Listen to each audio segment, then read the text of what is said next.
Kani-kanyang diskarte na naman sa pagtitipid ang mga motorista dahil sa muling pagtaas ng presyo ng produktong petrolyo.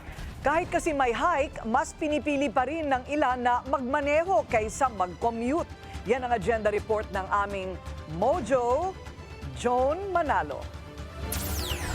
Muli na namang sumipa ang presyo ng produktong petrolyo ngayong araw. Kaya naman ang estudyanteng Silao, idadaan ulit sa diskarte ang pagtitipid ng baon para sa gasolina. Mula Pasong Tamo, araw-araw na nagmamaneho Silao papuntang UP Diliman kung saan siya pumapasok. I pay my gas bi-weekly.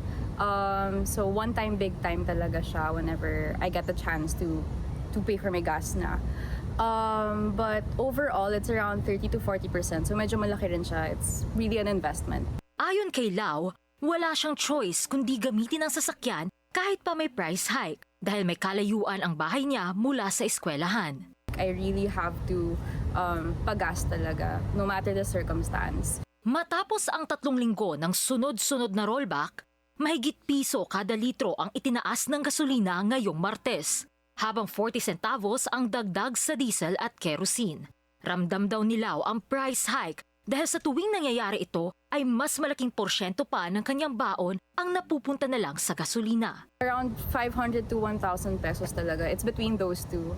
Depende kung ilang gas na lang natitira. Hindi ko rin nape-predict yung traffic. So, minsan talaga my gas cost is much bigger in some weeks than others. Pero mas pinipili pa rin ni Lau na mag-drive na lamang papuntang eskwelahan dahil mas malaki raw ang gastos niya kapag ka nag-commute. If it's really necessary for me to go out, dun lang ako lalabas para makatipid ako sa gas. But once again, wala talaga akong choice minsan.